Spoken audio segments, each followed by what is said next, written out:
অধিকাংশ সময় এলাকায় বিদ্যুৎ থাকে না। একটু ঝড় বৃষ্টি হলে বা আকাশ একটু মেঘলা হলেই বিদ্যুৎ সংযোগ বিচ্ছিন্ন করে দেওয়া হয়, এমনটাই অভিযোগ স্থানীয় বাসিন্দাদের। এলাকায় অবিলম্বে বিদ্যুৎ পরিষেবা ভালো করতে হবে, এমনটাই দাবি তুলে বসিরহাটের পিফা এলাকায় রাস্তা অবরোধ করে বিক্ষোভ দেখালেন এলাকার বাসিন্দারা। মালঞ্চ বসিরহাট রোডের পিফা বাজারের কাছে রাস্তা অবরোধ করে তারা বিক্ষোভ দেখায়। বিক্ষোভকারীদের দাবি, এলাকায় বিদ্যুৎ পরিষেবা ভালো করতে হবে। এই এলাকায় অনেক ছোট ছোট শিল্প কারখানা রয়েছে। অধিকাংশ সময় বিদ্যুৎ না থাকার ফলে এই শিল্পের ও কারখানার মালিকদের ব্যাপক পরিমাণে ক্ষতির মুখে পড়তে হচ্ছে। তাই বিদ্যুৎ পরিষেবা উন্নত করার জন্য তারা এদিন বিক্ষোভ দেখায়।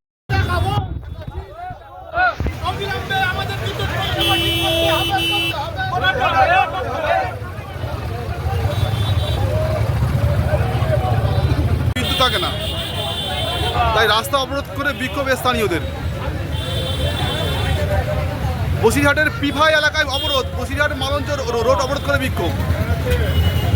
তুমি লেখা জিয়া দেখা দাও ঝপ করে।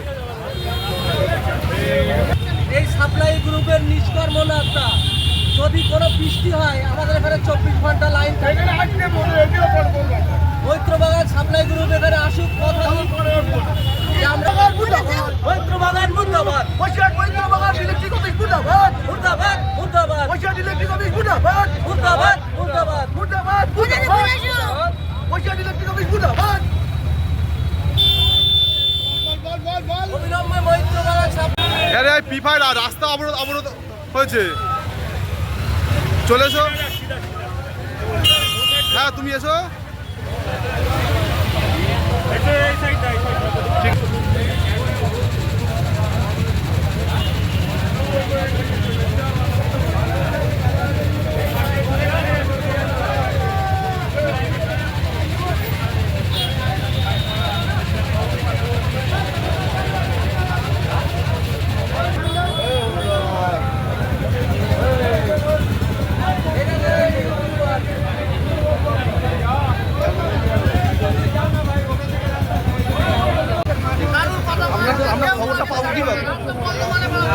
নাম্বার নিয়ে রাখুন, হোয়াটসঅ্যাপে দেবো, না কিছুক্ষণ পরে আমরা দেখতে পাবেন।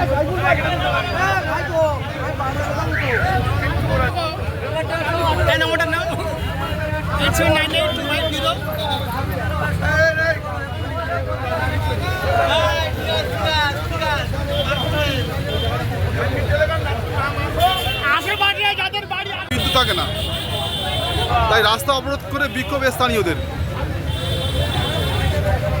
বসিরহাটের পিফা এলাকায় অবরোধ, বসিরহাট মালঞ্চ রোড অবরোধ করে বিক্ষোভ। তুমি লেখা জিয়া দেখা দাও ঝপ করে।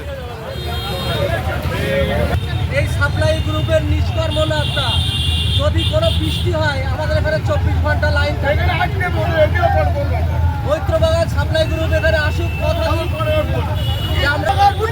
মৈত্রবাগান মুর্দাবাদ, মৈত্রবাগান ইলেকট্রিক অফিস মুর্দাবাদ, মুর্দাবাদ মুর্দাবাদ, ইলেকট্রিক অফিস মুর্দাবাদ, মুর্দাবাদ মুর্দাবাদ, মুর্দাবাদ ইলেকট্রিক অফিস মুর্দাবাদ। অবিলম্বে মৈত্রবাগান। আসলে আমাদের গ্রামের মানুষদেরকে ওরা মানুষ বলে মনে করে না। এখানে ব্যাংক ডাকলে বিদ্যুৎ অফ হয়ে যায়। এখন ইলেকট্রিক ছাড়া কোনো ছোট ছোট কলকারখানা চলতে পারে না। এখানে এলাকায় তাঁত শিল্প আছে, তাই ইলেকট্রিকই চলে, দর্জি আছে, ইলেকট্রিকই চলে। এবং যারা পড়াশুনো করে বাচ্চারা, এই রাত্রিবেলা এত গরম কষ্ট পাচ্ছে, সামান্য একটুখানি ঝড় বৃষ্টিতে কারেন্ট অফ, এটা হতে পারে, এটা মানা যায়। এবং এই দীর্ঘদিন হচ্ছে, দীর্ঘদিন ধরে হচ্ছে। এই পৌরসভায় এটা হয় না, গ্রাম অঞ্চলে এটা হয় কেন? এর জন্য অবিলম্বে যদি ব্যবস্থা না নেয় তা দীর্ঘক্ষণ ধরে আন্দোলন চলবে, যতক্ষণ যতক্ষণ। আমার নাম সাইফুল ইসলাম ঢালি। আমাদের এখানে বিক্ষোভ মূলত, যদি সুন্দরবনে মেঘ হয় এখানে 72 ঘন্টা ইলেকট্রিক সাপ্লাই বন্ধ থাকে। বসিরহাট মৈত্রবাগান সাপ্লাই গ্রুপ এখানে খুব বাজে অবস্থায়, আমাদের কেবিল দেওয়ার পরেও এখানে ঠিকঠাক বৃষ্টি হলে, মেঘ হলে, বিদ্যুৎ চমকালে এখানে 24 ঘন্টা সাপ্লাই বন্ধ করে রেখে দেয়। এবং এই টোটাল এলাকাটা ইলেকট্রিকের উপরে ছোট ছোট শিল্প কারখানা এখানে সব বন্ধ থাকে, মানুষ একদম কর্মহীন হয়ে পড়ে।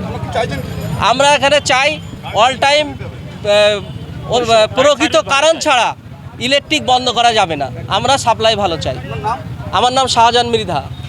দেখুন, আজকে মূলত এখানে যে আমরা হরতাল করেছি, আমাদের এখানে দীর্ঘদিন ধরে ইলেকট্রিকের পরিষেবা অত্যন্ত খারাপ, যার ফলে আজকে এই এলাকাবাসী সবাই মিলে আমরা একত্রিত হয়ে রাস্তা অবরোধ করেছি। যতক্ষণ না ইলেকট্রিক অফিসার এখানে আসছে, আমরা এই আন্দোলন অব্যাহত রাখবো। দাবিটা কি? আমাদের দাবি আমাদের ইলেকট্রিক পরিষেবা অল টাইম সবসময় সার্ভিস ভালো দিতে হবে। কেন কি হচ্ছে? আমাদের সার্ভিস তো ভালো দেওয়া হয় না। এখানে আমাদের বৃষ্টি হলে, এক মেঘ মিনিট, হলে আমাদের 24 ঘন্টা মূলত বিষয় হচ্ছে আমরা একই মৈত্রবাগান বসিরহাটকে সাপ্লাই দেয় পৌরসভা, মৈত্রবাগান ওই গ্রামকে সাপ্লাই দেয় পিপা পঞ্চায়েত। কিন্তু সমস্যা এখানে একটাই, আমরা এখানে ইলেকট্রিকের যে কভার লাগানোর পরে আমাদের সার্ভিস এখনো পর্যন্ত ভালো দেওয়া হয় না। কারণ হচ্ছে বসিরহাটের পৌরসভায় সেখানে লাইনটা ঠিক রাখা হয় আর আমাদের এখানে অফ করে রেখে দেওয়া হয়, স্টক করা হয় ইলেকট্রিক। একদিন 1.5 দিন করে আমার নাম মোস্তাকিন মোল্লা।